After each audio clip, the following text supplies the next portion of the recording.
tal? Muy buenas tardes, bienvenidos a su programa Desde tu Mirada, 6:05. Estamos aquí, tus psicoanalistas de la radio, José Luis Amarripa y tu servidora Gabriela Maldonado, para hablarte, para continuar hablándote acerca de los complejos de la infancia. ¿Qué tal, José Luis? ¿Cómo estás? Muy bien, Gaby, ¿tú cómo estás? Un poco sin voz de repente. Se te fue, ¿verdad? Como que se me quiso ir la voz, pero ahí está, de nuevo. Vamos a continuar este tema y sí quisiera como aclarar un poquito que cuando se habla de complejos en el terreno de la psicología, y bueno, para ser muy específicos, en el terreno del psicoanálisis, no nos estamos refiriendo a como a esto que usualmente en el terreno coloquial se utiliza, exactamente, como es que está acomplejado, ¿no? Como no específicamente. Un complejo en sí mismo significa, tú has escuchado también de pronto la frase quizás complejo de departamentos, ¿no? Complejo departamental, complejo habitacional, un complejo significa no necesariamente una condición sufrible, sino que se va en función a un cúmulo de cosas, a un grupo de cosas, a cierta agrupación que hace que las cosas funcionen de tal manera, o en este caso, hablando psicológicamente, que van a influir grandemente en el carácter. Entonces, es en ese sentido en el que se habla, por ejemplo, del complejo de Edipo, que es abordado desde el psicoanálisis, y que tiene que ver con las etapas psicosexuales por las que atraviesa el niño. Todo niño atraviesa por el complejo de Edipo, y no significa que sea una condición sufrible o algo malo que le está pasando al niño, sino que sencillamente son como pasos normales del desarrollo. Entonces no nos quedemos con esta idea de que complejo es necesariamente algo negativo, sino que podríamos pensar que en efecto el comportamiento adulto, el comportamiento de una persona que ya tiene su personalidad pues más estructurada, se va a conformar efectivamente de como distintas herramientas, distintas concepciones, distintas referencias, distintos puntos de referencia que alcanzó a tener durante su infancia, y que de alguna manera como que lo predisponen a, o la predisponen a responder de tal o cual manera. Esto sí es en el sentido en el que estamos hablando, y no en este sentido más coloquial del vivirse acomplejado. Todos hemos pasado por estos momentos de la vida, y también por ahí hay demasiados, para mi gusto, demasiados nombres que de pronto como que llama la atención el poner algún nombre en particular a algo. Y entonces, bueno, ya sacan que el complejo, hasta quisieron sacar el complejo de Electra, porque, no, si hay de Edipo, pues entonces también hay complejo de Electra. Todos iguales. Sí, y el complejo de Peter Pan, y el complejo de no sé qué, y ya es una payasada realmente, ya es ponerle, y el complejo de sentarte, de las personas que les gusta mucho estar sentadas, pues ya, o sea, verdaderamente ahí ya es como un estarse sacando y sacando cosas de la manga. O síndromes, ¿no? O síndromes, el síndrome de XYZ, que realmente, más que ir a una intención verdaderamente explicativa, a una intención verdaderamente de poder desmenuzar y entender qué es, más bien va como a hacer de algo muy sencillo, ponerle un nombre complejo para que suene más interesante, para que suene más importante. Pero quiero hacer aquí la aclaración para que no se queden pensando las personas que de lo que estamos hablando el día de hoy, porque vamos a estar tocando como distintos aspectos de la infancia, para que no vayan a pensar que si estamos tocando eso es porque cualquier persona que haya pasado por eso en su infancia es una persona que ha quedado marcada negativamente, o es un desarrollo inadecuado que tuvo en su momento, porque no, eso ocurre a todas las personas. Todas las personas van requiriendo superar determinados complejos, como determinadas agrupaciones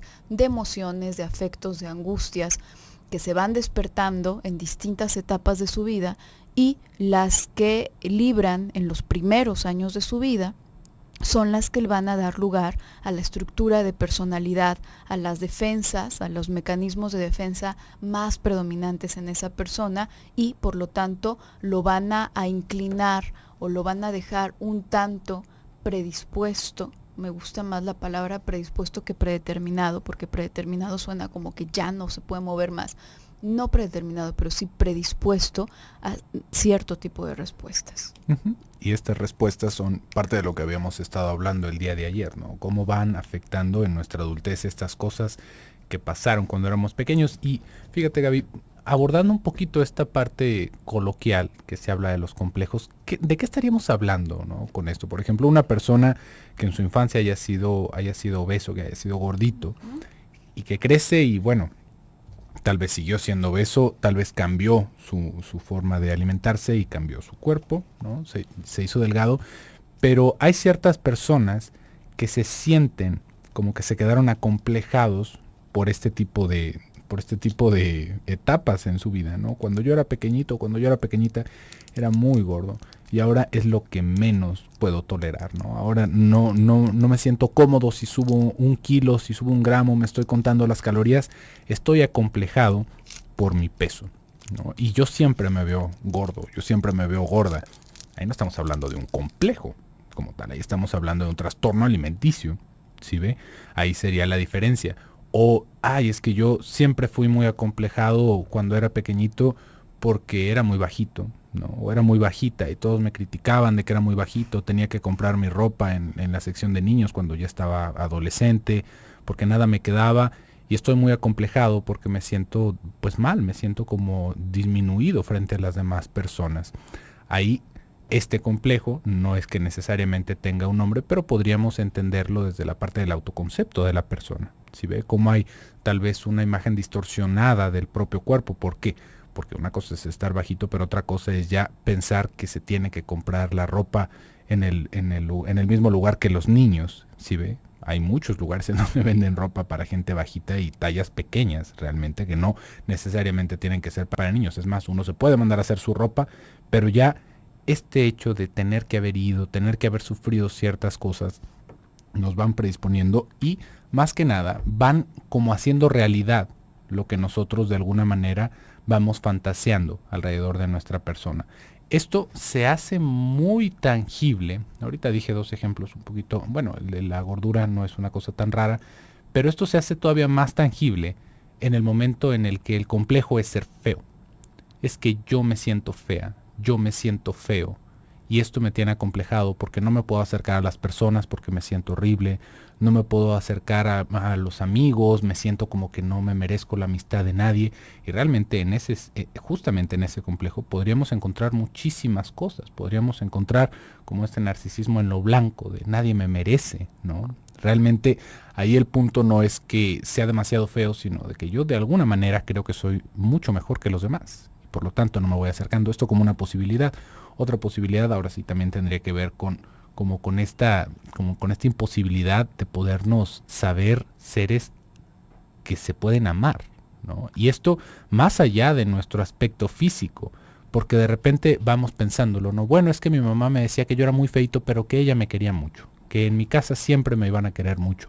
Fíjese cómo se van configurando ahí las cosas, cómo se van configurando las relaciones, en donde nos disculpamos el hecho de querernos quedar en casa o de que se nos haya querido mantener en casa pensando que somos poco atractivos y realmente hacer muchas cosas ya en nuestra adolescencia, en nuestra adultez, para permanecer en esa imagen poco atractiva, utilizar ropajes pues realmente muy extravagantes o fuera de contexto, y esto que nos haga lucir de una manera pues anticuada o realmente muy muy bizarra para los demás, y que ahora sí se nos refleje esta parte de la realidad, pero que no necesariamente tiene que ver con nuestra imagen en sí. Por ahí hay algunos programas que son estos como maquillajes extremos, que es una payasada, ¿no? De entrada pensarlo al respecto de esto, pero ahí nos podemos dar cuenta qué tan poco de repente van haciendo las personas para mejorar su apariencia. ¿Sí ve? Cómo realmente no tiene que ver con que si nos peinamos o nos cambiamos la ropa o nos compramos la ropa en tal lugar, por eso es que lo decía como una payasada, sino en la poca atención que le podemos dar a este tipo de cosas en nuestra vida, y por supuesto se van por el desfiladero. Vamos a ir a un pequeño bloque comercial, en un momentito regresamos.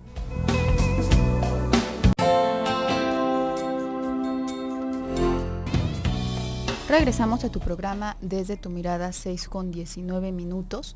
Estamos hablando el día de hoy acerca de los complejos de la infancia y tratando de marcar así brevemente los distintos momentos, las distintas etapas de la infancia y aquello que se va a instaurar o no, o a lo mejor no se instaura debidamente, como los aspectos más importantes a instaurarse en cada una de las etapas. Podríamos ir haciendo un recorrido como muy por encimita, no nos da el tiempo realmente como para profundizar, pero podríamos ir pensando desde pequeños, ya entendiendo que complejos no tiene que ver con estar acomplejado por algo, sino que tiene que ver con el conjunto de aspectos que dan por resultado tu personalidad. Y digamos, en el primer momento de la vida se habla de la etapa oral. La etapa oral en sí está fundamentalmente en juego como, digamos que las tareas básicas de la persona. Para el desarrollo fisiológico de la criaturita, pues hay un montón de tareas, ¿no? Que alimentarlo cada determinado tiempo, cambiarlo, etcétera. Pero a nivel psíquico, lo que está en juego ahí, lo que va a hacer una gran diferencia en la persona es que esta criatura en primera pueda sentirse amado y pueda también entender que está separado de la persona que lo está cuidando. ¿Por qué es importante que sepa y cómo podría saber una criaturita, un recién nacido, que está separado de la persona que lo cuida o de las personas que lo cuidan, tolerando cierto grado de frustración? Esto es curioso porque uno pensaría que la frustración en cualquiera de sus presentaciones y en cualquier momento de la vida es mala, pero la frustración en justa medida y en justa medida, no en exceso, porque también la frustración en exceso va a generar una reacción totalmente contraproducente. Luego por ahí hay algunos pediatras que recomiendan déjalo X cantidad de horas que llore y entonces se le va a quitar lo llorón, pues, pero le va a generar una serie de traumas que después va a ser más difícil poder quitar y va a ser más pesado para la criaturita que lo que en ese momento pudo haber sucedido, ¿no? Entonces, lo primero es, esta medida frustración significa que si tú lo traes, por ejemplo, constantemente en brazos, o si tú tienes tu pecho constantemente adentro de su boca o el biberón constantemente dentro de la boquita, pues el niño no va a ubicar que ya salió del vientre y que ya no tiene un cordón umbilical que lo está como sonda alimentando constantemente. Si tiene estos lapsos de espera, de una espera moderada, se va a dar cuenta de que ahí hay alguien con quien está interactuando y que para obtener lo que necesita, pues tiene que aprender a interactuar también con esta otra persona. Entonces va a empezar a balbucear, ya no nada más va a llorar, sino que va a empezar a balbucear, a lo mejor va a empezar ya a querer hablar, va a empezar a nombrar de algún modo en específico su biberón o su chupón o lo que sea que necesite. Y fíjate cómo ese espacio pequeño de frustración le da pie a que empiece a hablar, a que empiece a pensar, a que se empiece a dar cuenta de que el mundo está así, como con personas por separado. Y solamente en ese momento es que se puede dar cuenta también que lo puedes querer. ¿Por qué? Porque tú no piensas como que tu riñón te tenga mucho cariño, ¿verdad? Pues no, pues es tu riñón y funciona porque es parte de ti. Pero no es como que te sientas amado y te sientas apapachado por tu riñón, pese a que es una parte importantísima de tu cuerpo, sin la cual no podrías estar vivo o viva. Pero la cuestión aquí es que nosotros cuando nacemos tampoco nos damos mucha cuenta de que las personas que están alrededor son otro sujeto, otro individuo, y por lo tanto tampoco nos podemos experimentar como amados por ese otro sujeto u otro individuo, porque si yo lo experimento como un cordoncito que me provee de comida únicamente, pues entonces ahí está, ¿no? Así como están mis piernas, así como están mis manos, así como está cualquier otra parte de mi cuerpo. Pero con esta interacción que se va generando y que de verdad estamos tocando muy por encimita, porque tiene que ver también con el diálogo que puede establecer la mamá con el niño, tiene que ver con todo este trato, es entonces que se va sintiendo querido y que se va sintiendo como amado. Lo que va de los trastornos alimenticios va justamente, vistos en un adulto, va justamente ligados a estos primeros momentos de la vida y a fijaciones, digamos, en estos primeros momentos de la vida, en el experimentarse o no amado, digno de ser amado. Por eso es que va tanto alrededor de ser bonita o ser apuesto o no ser apuesto, esta compulsión de repente por comer mucho o por no comer absolutamente nada para supuestamente ser muy atractivo. En realidad no es porque corresponda a una percepción real de su físico actual, sino porque va ligado a este experimentarse o no amado en determinado momento de la vida. Entonces, de ahí, de ese momento, imagínate, tan antiguo de la vida, es que provienen esa área de malestares, entre muchos otros, ¿no? Uh-huh. Y mira, Gaby, ya tenemos aquí algunas participaciones. Nos llegó una participación por teléfono y tenemos una participación también acá por el internet. Les recuerdo, estamos en www.radiomujer.com.mx en la sala de chat de Desde tu Mirada. Nos dice Lourdes Ríos. Hola, queridos psicoanalistas, los escucho desde Francia y no saben lo tanto que me han ayudado. Cada mañana los escucho porque como a esta hora es difícil ya que son más de las 12 de la noche, pero hoy me estoy desvelando y quiero agradecerles por todos sus conocimientos. Ojalá pudieran hacer un programa acerca de los odios y celos entre la familia. Mi esposo tiene una familia que me detesta, pero a veces siento que sus dos hermanas siempre le han tenido celos y por eso dicen que con su ex eran igual. Ojalá pudieran hacerlo hablando de los complejos desde la niñez. Gracias, Lorena. Lourdes, por supuesto que lo podríamos hacer. Vamos a tenerlo en consideración para el siguiente mes, meterlo como un tema, pero ahorita vamos pensando un poquito sobre estas cosas que también se vuelven algo que se puede llegar a nombrar un complejo de la niñez, ¿no? Estos celos que se tienen entre los hermanos, que si el hermano ya se casó, que si la hermana ya se casó, que si tiene esto, que si tiene aquello. Las relaciones que se forman entre hermanos son muy peculiares, muy peculiares, porque nosotros acá casi siempre vamos partiendo del hecho de que es madre, padre e hijo o hija, ¿no? Acá en cualquiera de los dos sabores. Pero por lo general, la mayoría de la gente tiene hermanos. Entonces, imagínese que esa relación que para cada uno de nosotros es tan única, la relación que se tiene con sus padres, con la madre específicamente, el amor que nos puede dar, la tuviéramos que compartir. Y la tuvimos que compartir en algún momento. Pero esta fantasía nos dura todavía menos cuando hay algún hermano por ahí, porque es como esta forma de reafirmar, ¿no? Que nos va pegando la realidad como una roca, de que hay más personas en el mundo que también tienen necesidades como nosotros. Y ahí se va generando un tejido muy curioso. ¿Por qué?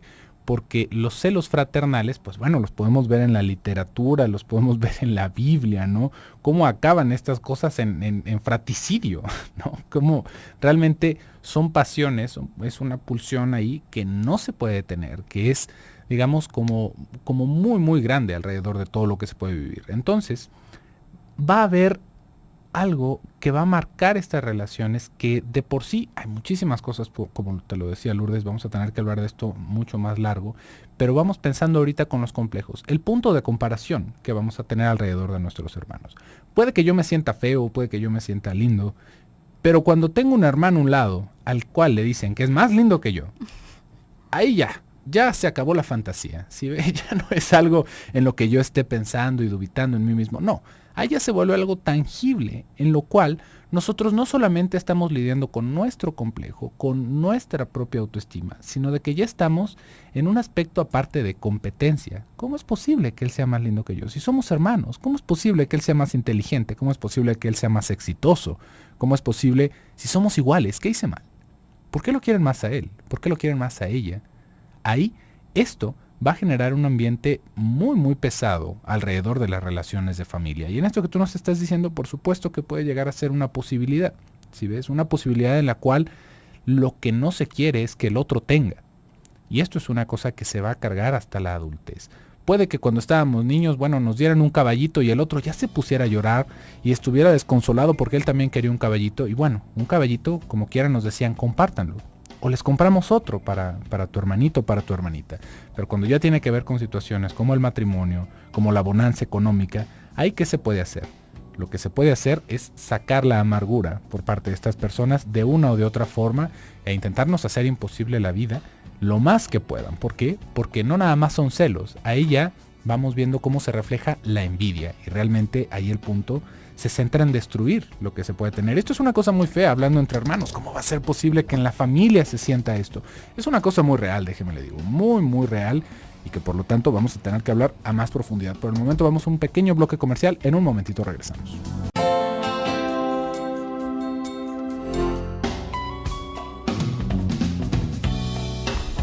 Regresamos a tu programa Desde tu Mirada, 6:35. Estamos hablando acerca de los complejos de la infancia. Aquí tenemos una participación anónima, nos está compartiendo. Mi novio va a cumplir en un mes 18 años. Decidimos tener relaciones sexuales por primera vez, pero él no pudo. Desde entonces se traumó y de todo se enoja. ¿Cómo puedo ayudarlo o cómo puedo hablar con él? Fíjate, Anónima, aquí hay un montón de cuestiones como importantes.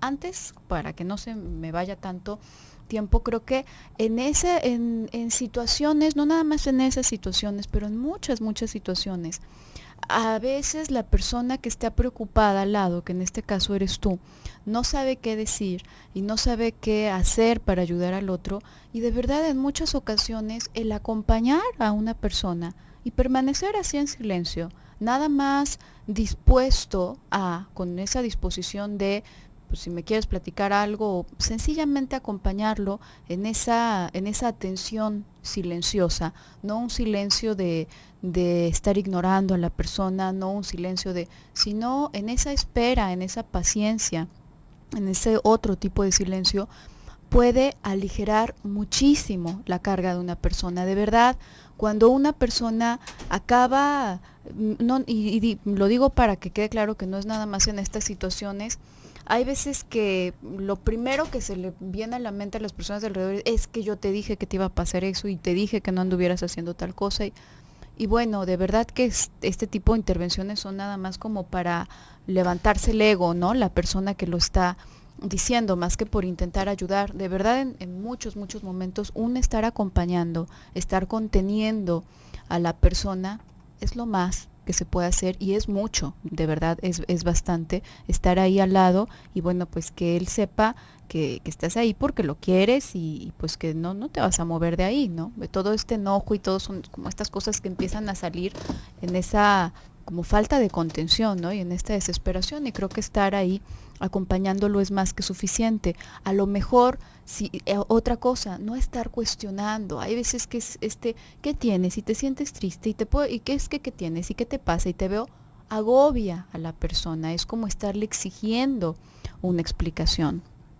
A lo mejor es necesario, si esto se llegase a hacer como muy grande y el enojo también llegase a afectar mucho la relación, pues sí comentar que lo ves distinto desde ese momento, y pues definitivamente el tema de tener relaciones sexuales es algo para disfrutar, no es algo para discutir, ¿no? Entonces, finalmente ahí creo que para el hombre hay un estigma muy grande y una carga muy fuerte en la cuestión de las relaciones sexuales, de la que poco se habla. Usualmente se habla de la mujer y de como los estigmas con los que carga la mujer, etcétera. Y del hombre no, está justamente este estigma del poder. ¿Por qué en un hombre llega a ser tan evidente si puede lograr o no una erección? Pero entonces, en una mujer, ¿en qué consiste el poder tener una relación sexual? Si el papel de la mujer en la relación sexual es pasivo, ¿no?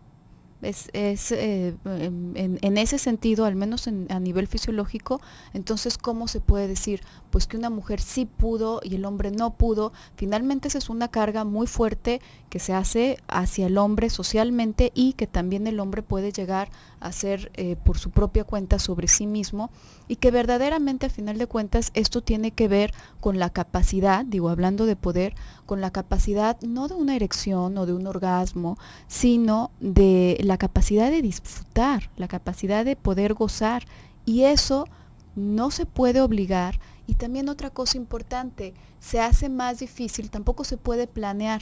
Entonces, en este tipo de situaciones, como ustedes, que están chavos y apenas van empezando y es la primera, a veces es muy complicado agendar, ¿no?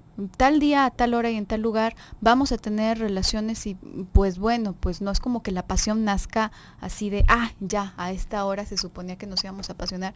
Pues no, eso lo hace un poco más difícil. Realmente ahí va más, digo, a lo mejor ya decidieron explorar esa otra parte, pero va más a dejar que vaya como floreciendo de poco a poco y que vaya abriéndose camino por sí mismo el deseo, no intentar agendarlo, porque esa posibilidad, ese poder o esa capacidad está en la posibilidad de disfrutar realmente, de soltarse.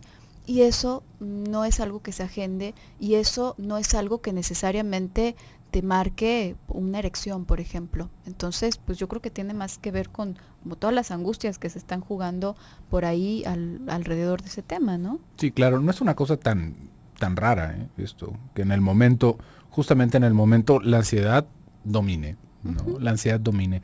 Es una cosa curiosa realmente cómo se va planteando esto que tú ya mencionabas, Gabriela, el hecho de que un hombre pueda tener relaciones sexuales, ¿no?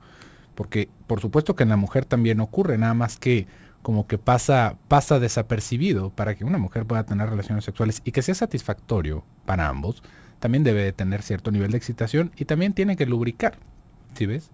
Pero esto como que de repente pasa por alto con el uso de preservativos, pasa por alto con la prisa y de repente ya no se sabe, es que ¿por qué a mí no me parece nada placentero esto? No, bueno, pues que no se puede si no hay una condición adecuada, ¿sí ves?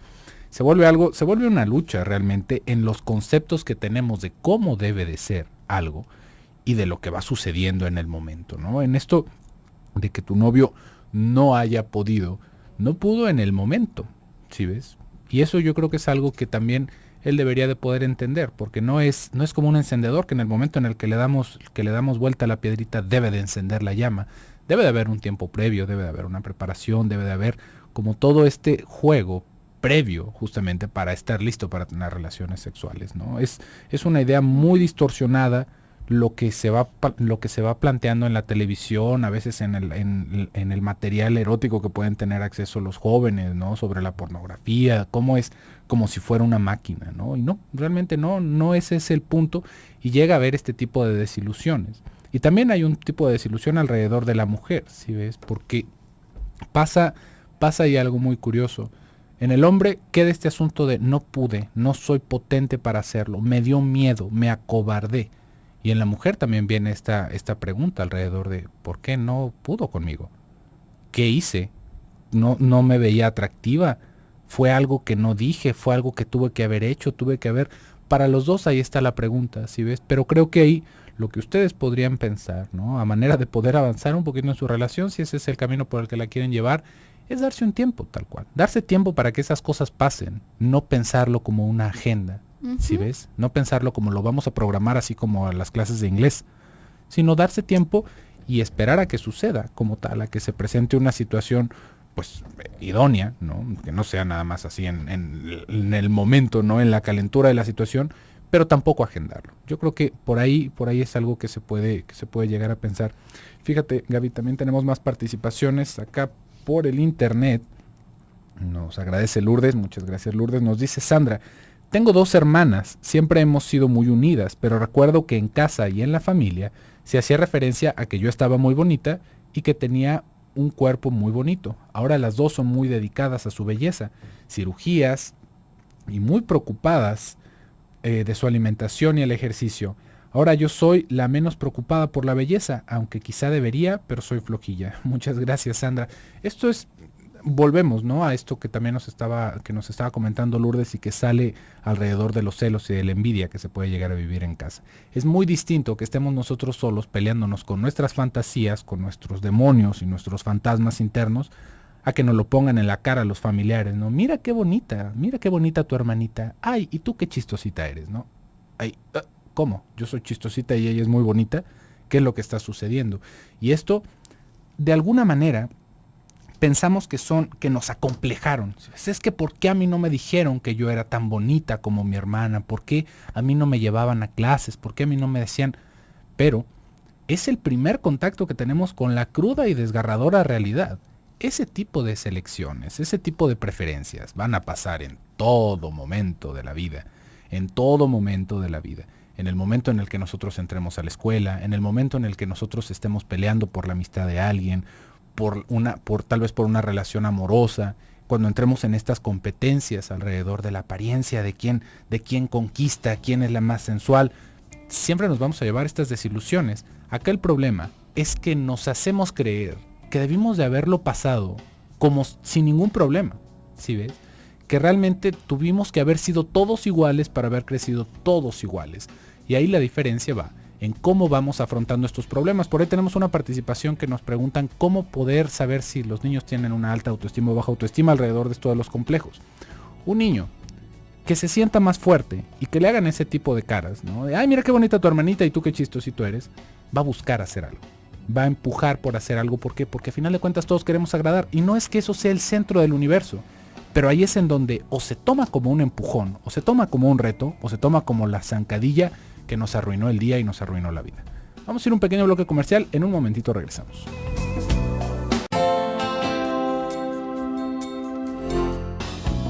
Regresamos a tu programa Desde tu Mirada, 6:50 minutos.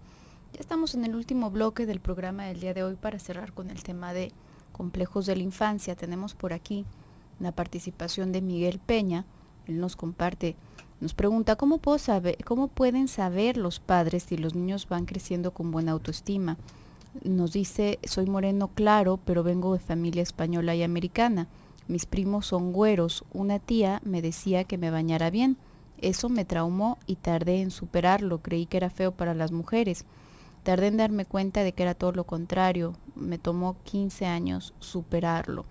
Bueno, aquí hay algo importante, Miguel. Efectivamente cada persona tiene sus propios gustos. Y retomando, si tú escuchaste programas anteriores cuando íbamos hablando a propósito de los ideales, a propósito de los estándares de bienestar, los estándares de como el ideal social, digamos, cada sociedad, cada familia, cada comunidad y cada persona en lo individual va a tener sus propios estándares y sus propias preferencias. Y aquí hay algo muy curioso. Los papás van a definir, y los familiares que están alrededor, en muchas ocasiones, la mayoría de las ocasiones, ven a los hijos en función, esta calificación de si es bonito o no un niño, es en función de qué tanto se parece a mí. Y en tanto se parezca a mí, entonces es bonito. Digo, es una forma cruda de pensarlo, pero verdaderamente es así. Es como ese llenar mi espejito, ¿no? Es como yo estarme viendo en un espejito y decir, qué hermoso que soy, ¿no? Entonces, cuando el niño no nada más se ve diferente, sino que piensa diferente de lo que pienso yo, actúa diferente, no le gusta el fútbol que a mí tanto me gusta, o no le gusta, pues entonces probablemente un papá o una tía o un lo que sea lleno de narcisismo va a decir, no, eso no puede estar bien, porque lo que está bien soy yo, ¿no? O lo que está bien son mis gustos. Entonces algo distinto no puede estar bien. Ahí hay una cosa interesante, porque efectivamente serán los primeros momentos en los que nos demos cuenta que hay distintas personas a las que les gustan distintas cosas. Y probablemente en el momento en el que se logre superar, digamos, irá en función a en qué momento puedas superar pues tu propio enamoramiento con los padres y con la familia, ¿no? Porque hay personas que viven tratando de cumplir esas expectativas habladas y también las expectativas no habladas, también las expectativas implícitas de los padres. Acuérdate que también hablábamos de que hay otras exigencias y otras expectativas que los padres no comunican verbalmente y que a lo mejor para ellos mismos las tienen muy inconscientemente, pero que van en función, por ejemplo, de tener algún hijo lisiado para que los acompañe por siempre y para siempre tener el pretexto de no salir a trabajar o de no tener intimidad con su pareja o de qué sé yo. o de no volverse a casar, o de lo que quieras y gustes. Este tipo de expectativas no se hablan, pero sí se transmiten de otra manera, y a veces los hijos están ahí cumpliéndolas y no se pueden librar de ellas. ¿Cuándo se podrán librar? Bueno, pues cuando se puedan librar y cuando puedan como superar más que la idea, pues ese enamoramiento feroz con los papás que no les permite ver más allá. Sería como pensar, bueno, si a mi tía, por ejemplo, le gustan los hombres de tal y tal, pues a lo mejor, de todas maneras no pensaba enamorar a mi tía, ¿no? Qué bueno que le gustan esos hombres, porque a esta chica en la escuela o a esta chica en el trabajo, pues a esta chica sí le gustó yo, entonces ¿qué más da? No, lo que opine la tía. Sin embargo, habrá otras personas que no pueden porque necesitan gustarle a la mamá, necesitan gustarle al papá, y hay algo muy importante, no necesariamente uno podría pensar, y entonces la niña está constantemente tratando de llenar la expectativa de belleza del papá y el niño del de la mamá. También la niña y la mujer y la adolescente puede estar traumatizada tratando de llenar la expectativa de belleza de su propia mamá, porque quiere que su mamá la vea bonita. Las otras personas, los hombres, los compañeros, ¿qué importa? Aunque le digan que pues ¿qué importa? Porque lo que quiere es llenar esa expectativa, y con el hombre igual, puede estar tan clavado con ese ideal de su papá o de su mamá, que las personas que están alrededor poquito le importan, ¿no? Entonces, bueno, se supera en esa medida, y la parte de la autoestima, pues ya José Luis te iba diciendo algo, ¿no? Uh-huh. Y fíjate, Gaby, no, pensé que teníamos otra participación por el internet. No, ya estamos con las participaciones del día de hoy. Eso que tú nos vas diciendo, Miguel, yo creo que al menos aquí, en México, ¿no? Para no hablar de otros lugares que definitivamente no conozco tan bien como conozco nuestro país, es algo que, bueno, ¿cómo sucede con este asunto del color de la piel en sí? En algún momento hablamos, Gaby, de un gran problema que se estaba dando en África, ¿lo recuerdas? En África, imagínense, si acá nosotros somos morenitos, pues en África el color es mucho, mucho más oscuro. Y hay en África y en India también escuché el otro día, es un problema realmente grave, porque el problema gira alrededor de la gente buscando tener un color de piel más claro, pensando que eso es el estándar de lo bello. Acá en nuestro país, como le digo, en África y en India, pues tendrán sus problemas, pero aquí en nuestro país, con todo el aspecto del mestizaje, con todos los grupos culturales que podemos tener de repente tan distintos, ¿no? Pero tan distintos, no tal vez como en los Estados Unidos, que realmente es una diversidad de culturas enorme. Aquí en México es raro ver extranjeros, pero los mexicanos, de alguna manera, estamos como divididos por colores, por etnias, ¿no? Está la parte de los indígenas, los mestizos y los que todavía de alguna manera siguen manteniendo su sangre criolla, ¿no? Que no han entrado en el mestizaje, y se hace una de discriminaciones alrededor de esto, que claro que tienen que ver con las tripas de nuestra cultura, con cómo de repente hay personas que sienten menos a las personas morenas, y personas morenas que se sienten menos por ser morenas, que eso es algo todavía más deprimente realmente. ¿Por qué? Porque esto que tú nos estás diciendo, Gaby, que le estabas platicando a Miguel, es una realidad. Si vemos a un niño que se parece a mí, pues claro que lo voy a ver bonito. Claro que voy a decir, mira qué bonito, ese es igualito a nosotros. Y el niño que sale distinto, ¿ese de dónde salió? Ya desde todo el cuestionamiento, ¿no? ¿Por qué él salió moreno si todos nosotros somos claritos? A ver, oye, ¿no te habrán puesto el cuerno? ¿No será que no habrá pasado tal? Y ya se vuelve realmente un aspecto muy incómodo en la familia. Pero, por un lado eso, por otro lado, el hecho de las familias en las que son puras personas morenas, y la aspiración es poderse emparentar con alguien claro de piel, con alguien de tez un poco más clara o de cabello rubio. Y esto como si eso fuera lo bonito. Y hay gente que hasta dice, hay que mejorar la raza. Es que realmente es una cosa que está muy, muy metida en nuestra cultura. Esta idea de que lo claro es lo bonito, de que los ojos claros son los bonitos, de que el cabello claro es lo bonito, nos va poniendo una zancadilla realmente difícil de brincar, porque Acá estamos hablando justamente de los complejos, de la fantasía, de cómo nos vamos viviendo nosotros alrededor de nuestros miedos inconscientes, pero cuando nos topamos con algo tan fuerte afuera, de repente es difícil querer teorizar al respecto y querer entender que por supuesto siempre resulta ser mucho más fuerte cómo nosotros nos estamos planteando ante el problema que el problema en sí. Pero estamos realmente muy metidos en esta situación, en estas diferencias que se hace con el color de la piel. Ya desde esto que tú nos estás diciendo, Miguel, cómo se va atribuyendo por muchas personas como si fuera algo sucio. Si ves, ay, es que no te bañaste bien. ¿Cómo? Entonces si me baño bien voy a ser tan clarito y tan bonito como ustedes, ¿no? Y mi color entonces tendría que ver con la suciedad.